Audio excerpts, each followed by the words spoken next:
आज एक नया इतिहास रच रहे हैं। मैं देश नहीं झुकने दूंगा। यूं ही नहीं कोई मोदी बन जाता। क्या मोदी बनना मुश्किल है? मोदी में ऐसी क्या खूबी है कि वो दूसरों से अलग नजर आते हैं? ऐसी कौन सी बातें हैं कि ना सिर्फ हिंदुस्तान बल्कि दुनिया भर में उनकी बातें सुनी जाती हैं? ऐसा क्या करते हैं मोदी जी कि गरीब की झोपड़ी में भी मोदी की चर्चा होती है? मोदी सरकार के 8 साल पूरे होने पर हम आपको कुछ तस्वीरों के जरिए इसकी वजह बता रहे हैं। निर्माण का आज एक नया इतिहास रच रहे हैं। मैं देश नहीं झुकने दूंगा। तो सवाल है कि मोदी बनना क्यों मुश्किल है? नरेंद्र मोदी जब गुजरात के मुख्यमंत्री थे तो कोई हरा नहीं पाया। प्रधानमंत्री बने तो 8 साल से कोई चुनौती नहीं दे पाया।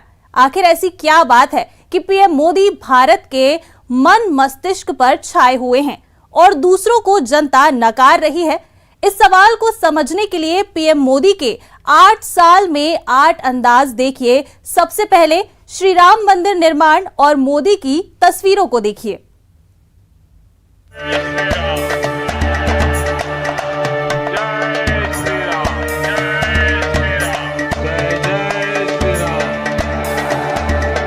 सियावर रामचंद्र की, सियावर रामचंद्र की।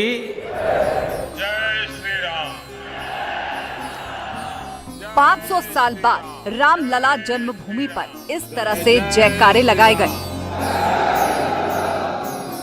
जय जय श्री राम। राम मंदिर की नींव रखकर पीएम मोदी ने 500 साल का इंतजार खत्म किया था। कांग्रेस और विपक्षी पार्टियों ने कोर्ट में मामले का बहाना देकर रामलला की जन्मभूमि से दूरी बनाए रखी, लेकिन प्रधानमंत्री मोदी ही एक ऐसे नेता हैं जिन्होंने सरकार बनने के बाद न सिर्फ अपने सपनों को पूरा किया बल्कि करोड़ों हिंदुस्तानियों को राम मंदिर का तोहफा दिया। जय सिया राम। आज ये जयघोष सिर्फ सियाराम की नगरी में ही नहीं सुनाई दे रहा, बल्कि इसकी गूंज पूरे विश्व भर में है। 5 अगस्त 2020 को प्रधानमंत्री मोदी जब अयोध्या में रामलला के दरबार में पहुंचे तो सबसे पहले उन्होंने रामलला को दंडवत प्रणाम किया।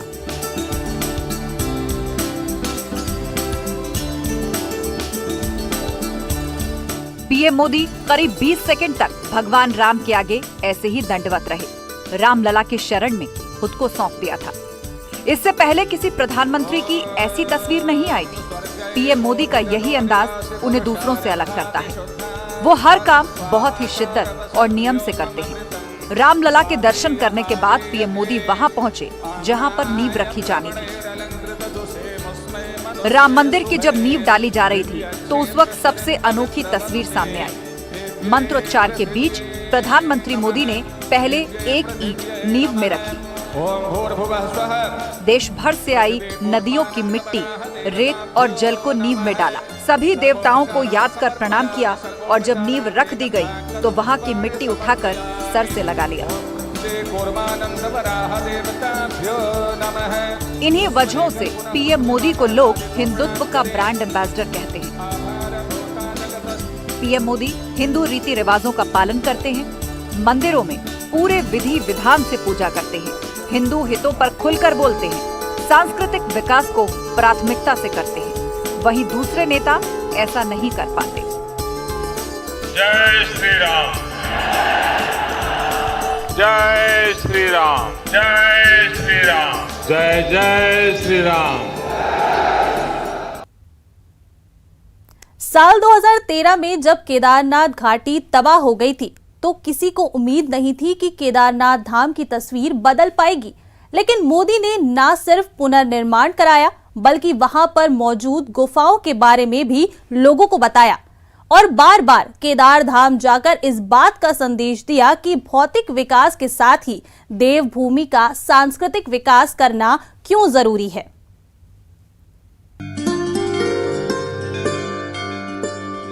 त्र्यंबकं यजामहे सुगंधिं पुष्टिवर्धनम्। जय बाबा केदार, जय बाबा केदार। महादेव भक्त पीएम मोदी।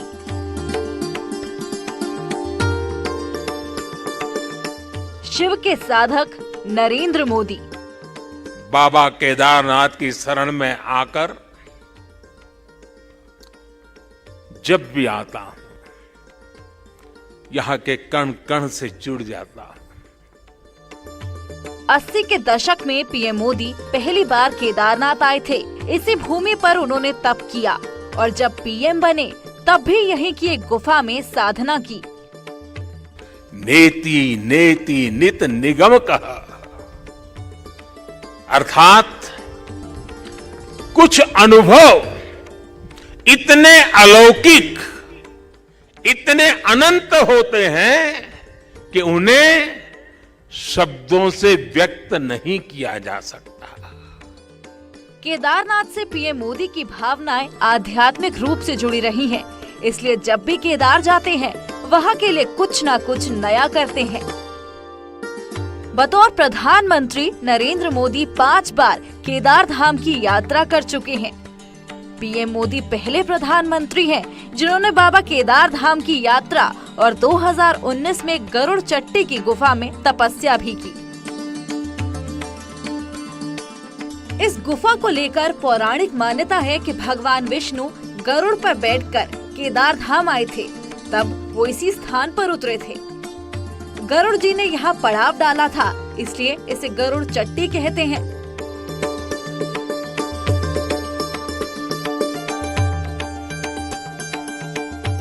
पीएम मोदी इस गुफा में साधना कर केदार यात्रियों को इसके बारे में संदेश दिया, क्योंकि ज्यादातर यात्री सिर्फ केदारनाथ के दर्शन के लिए जाते थे, लेकिन गरुड़ चट्टी से इस गुफा के लिए कोई भी नहीं जाता था।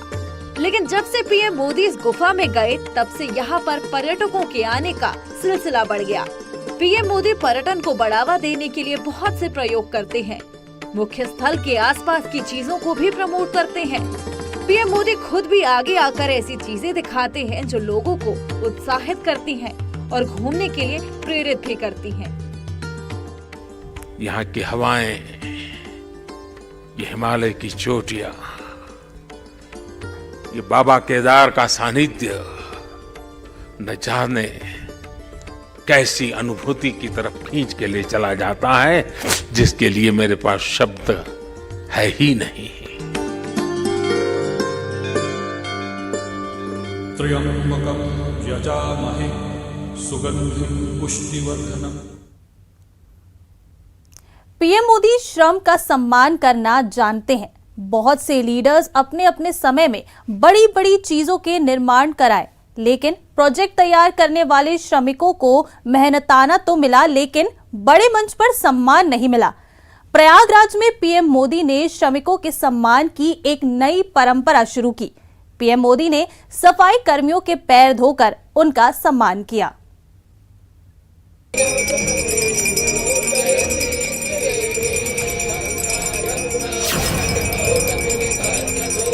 सफाई कर्मियों के पांव पखारते पीएम मोदी की ये तस्वीरें जब दुनिया के सामने आई तो हर कोई तारीफ कर रहा था।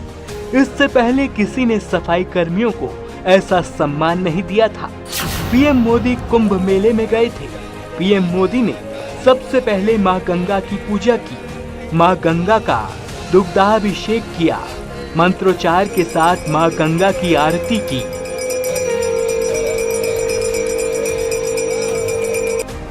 और फिर सफाई कर्मियों के बीच पहुंचे। गंगा पंडाल में महिला और पुरुष सफाई कर्मी पहले से कुर्सी पर बैठे हुए थे। पीएम मोदी उनके पास पहुंचे और जमीन पर बैठ गए। पीएम मोदी के बगल में एक मेज पर तौलियां थी और सफाई कर्मियों के सामने एक एक पीतल का पारात था।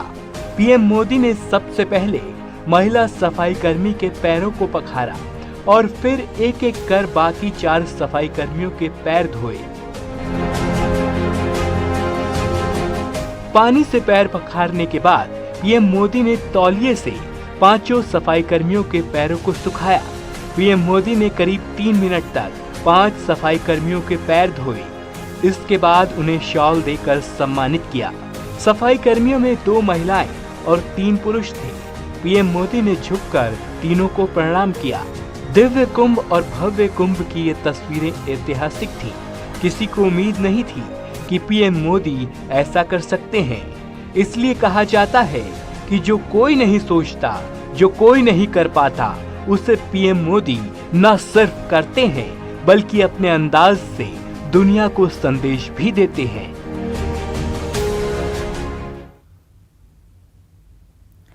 पीएम मोदी ने काशी विश्वनाथ धाम में भी जिस तरीके से श्रमिकों का सम्मान किया, उनसे पहले उस तरह से किसी ने नहीं किया। आज भी उस तस्वीर को देखकर श्रम साधकों का सीना चौड़ा हो जाता है।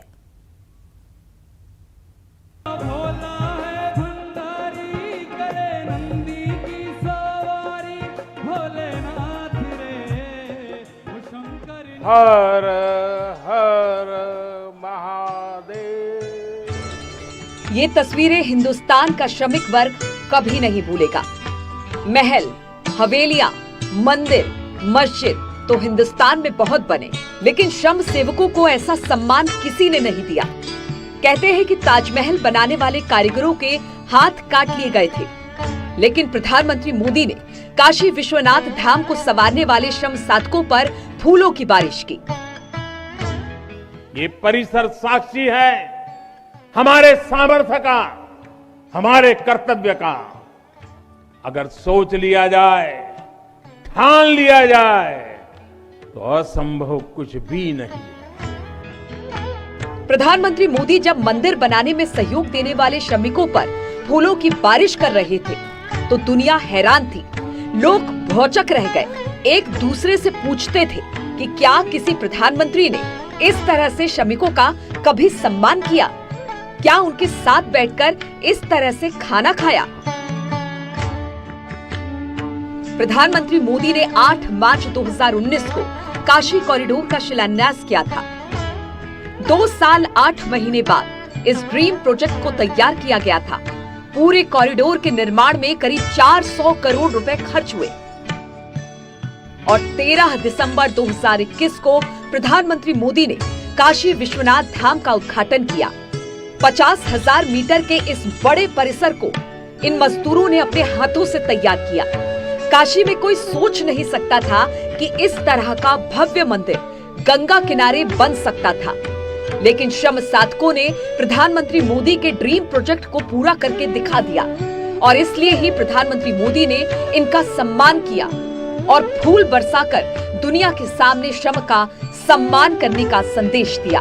हर भारतवासी की भुजाओं में वो बल है, हर भारतवासी की भुजाओं में वो बल है जो अकल्पनीय को साकार कर देता है। हम तब जानते हैं, हम तपस्या जानते हैं, देश के लिए दिन रात खपना जानते हैं।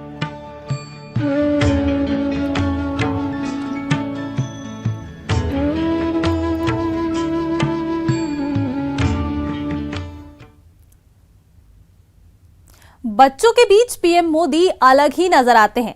बच्चे भी उनके साथ बहुत ही सहजता से बात करते हैं।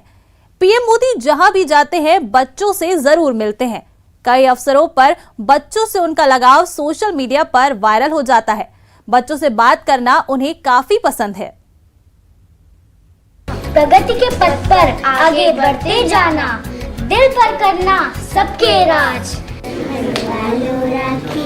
बच्चों का ये तो प्यार है, इस राखी के बदले में आप देश की रक्षा करना। प्रधानमंत्री मोदी जब बच्चों के बीच में जाते हैं तो उनका अंदाज बदल जाता है। दुनिया के नेताओं के बीच रहते हैं तो एक मजबूत नेता की तरह आगे बढ़कर भारत की बात करते हैं। देश में हर मुसीबत के बाद भारत के लोगों को भरोसा देते हैं, लेकिन जब बच्चों से मिलते हैं तो प्रधानमंत्री मोदी बाल मन के साथ घुल मिल जाते हैं। स्वागतम स्वागतम स्वागतम स्वागतम, आप आए अतिथियों के सरताज हैं, तम प्रधानमंत्री मोदी 17 सितंबर 2018 को वाराणसी के एक स्कूल में गए। प्रधानमंत्री मोदी वहां के बच्चों के साथ कुछ देर तक रुके और उनसे बातचीत की और डरने वाले बच्चों को गांधी जी की कहानी भी सुनाई। गांधी जी छोटे थे तो उनको डर लगता था, तो उनकी माँ ने उनको समझाया तो तुम राम का नाम लो तो डर चला जाएगा। तो गांधी जी ने लिखा है, तो ऐसा लगता था कहीं अंधेरे में जाते तो राम राम बोलते थे, तो हमारा डर चला जाता। हाँ। प्रधानमंत्री मोदी हर माहौल में ढल जाते हैं। वाराणसी के बच्चों के बीच जब तक वो रहे, उनकी बातों को सुनते रहे और कई बार उनकी बातों पर हंसते और सवाल जवाब भी करते दिखे। विश्वकर्मा की पूजा क्यों होती है? कौन है विश्वकर्मा? विश्वकर्मा भगवान पूरे सृष्टि की रचना किए थे और वो कभी भी किसी का भला, हमेशा भला चाहते हैं, किसी का बिगाड़ते नहीं, हमेशा सबका बनाते हैं। प्रधानमंत्री मोदी खुद 24 घंटे देश के लिए काम करते हैं और मौके पर जनता को भी टास्क देते हैं। सफाई अभियान चलाने के लिए लोगों से साफ सफाई करने की अपील की, फिट इंडिया के लिए लोगों से योग करने के लिए कहा और इंटरनेशनल योग के दिन भी लोगों को टास्क देते हैं। प्रधानमंत्री मोदी जब काशी के इन छात्रों के बीच गए तो उन्हें भी टास्क दिया। आप लोग आज जितना मैंने कहा है, क्या घर जाकर के लिख लोगे? कितने लोग लिख पाएंगे? बहुत कम है। देखिए, लिखने से क्या होगा, आपके विचारों का बहुत एकदम से धार निकलेगी। तो लिखने की आदत डालोगे? अगर आपको आगे बढ़ना है तो लिखने की आदत डालनी चाहिए। प्रधानमंत्री मोदी जापान गए तो वहां पर बच्चों से मिले। जर्मनी में भी बच्चों के बीच वक्त बिताया। ये तस्वीरें बताती हैं कि प्रधानमंत्री मोदी का बाल प्रेम कैसा है। ये अंदाज भी उन्हें दूसरों से अलग बनाता है।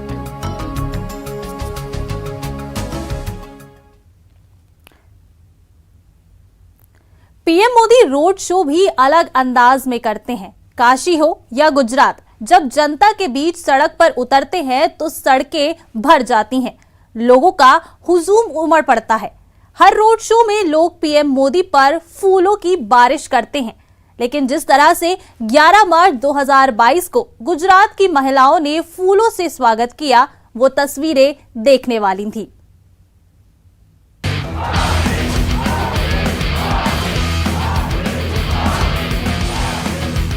पीएम मोदी गुजरात की सड़कों पर जनता से मिलने निकले थे। 10 मार्च को यूपी फतेह करने के बाद पीएम मोदी रोड शो के लिए गुजरात में थे। जब वो सड़क से लोगों का अभिवादन स्वीकार करते हुए आगे बढ़ रहे थे, उसी वक्त गुजरात की महिलाओं ने पीएम मोदी का फूलों से स्वागत किया।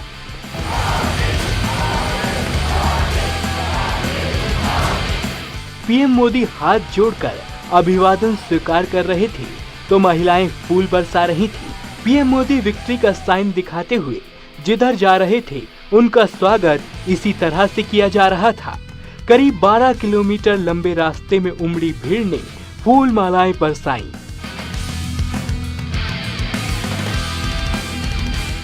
पीएम मोदी ने रोड शो के जरिए गुजरात विधानसभा चुनाव के प्रचार की शुरुआत कर दी। लगातार रोड शो करके पीएम मोदी ने गुजरात में बीजेपी की पकड़ को दिखा दिया। साल 2000 से नरेंद्र मोदी का गुजरात में जलवा है। विपक्ष ने उन्हें मुख्यमंत्री रहते कई बार हराने की कोशिश की, लेकिन हर बार जनता ने नरेंद्र मोदी को मुख्यमंत्री चुना। 2014 में पीएम बनने के बाद से लगातार दूसरी बार पीएम हैं। बतौर पीएम गुजरात के लोगों में उनके प्रति और सम्मान बढ़ गया है। इस तरह का जादू पिछले 3 दशक के किसी नेता में नहीं है। इस तरह का प्यार पाने वाले पीएम मोदी हाल के दशकों में पहले नेता हैं। पीएम मोदी ने अपने काम के दम पर ये सम्मान पाया है।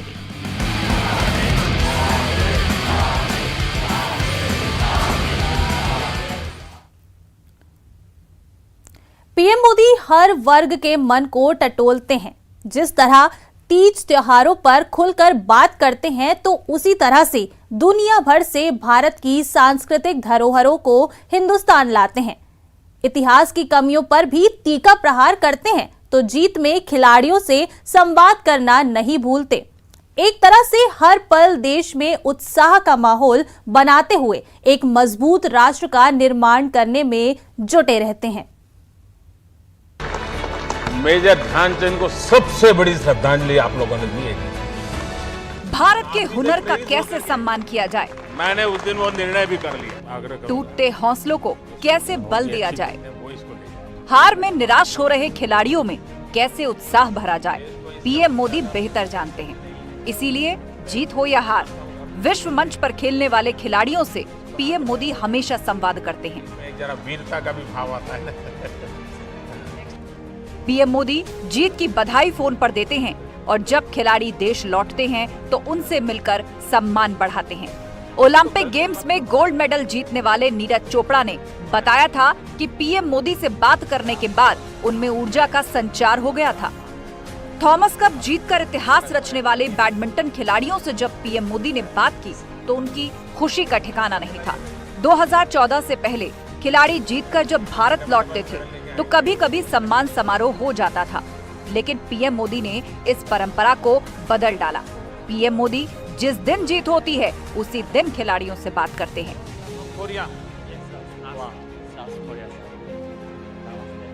पीएम मोदी उन छात्रों से भी संवाद करते हैं जो बोर्ड की परीक्षाओं में शामिल होते हैं। हर साल परीक्षा पर चर्चा करके छात्रों के मनोबल को ऊंचा करते हैं और उन्हें परीक्षा पास करने के टिप्स भी देते हैं। पीएम मोदी मन की बात के जरिए देश को संदेश देते हैं, लोगों को समझाते हैं कि वक्त के साथ कैसे चलना चाहिए और अपनी संस्कृति के साथ कैसे जुड़ना चाहिए। बिहार में गया जी के एक देवी स्थान कुंडलपुर मंदिर से चोरी हो गई थी, लेकिन अनेक प्रयासों के बाद अब भारत को यह प्रतिमा वापस मिल गई है। पीएम मोदी सोशल मीडिया पर चल रहे ट्रेंड्स पर भी नजर रखते हैं। अगर कोई हिंदुस्तान की तारीफ करता है, हिंदुस्तान की संगीत संस्कृति से जुड़ता है तो उसे भी दुनिया तक पहुंचाते हैं। उनके अंदर भारतीय संगीत को लेकर एक जुनून है, एक दीवानगी है और इसी वजह से वे काफी लोकप्रिय भी हैं। प्रधानमंत्री मोदी देश की नब्ज को समझते हैं, हर वर्ग के पल्स को पढ़ते हैं और फिर उसी के मुताबिक काम करते हैं। इसीलिए वो बाकी नेताओं से अलग दिखते हैं। Bureau report, news 18। तो फिलहाल इतना ही। नमस्कार। राम मंदिर के निर्माण का आज एक नया इतिहास रच रहे हैं। मैं देश नहीं झुकने दूंगा।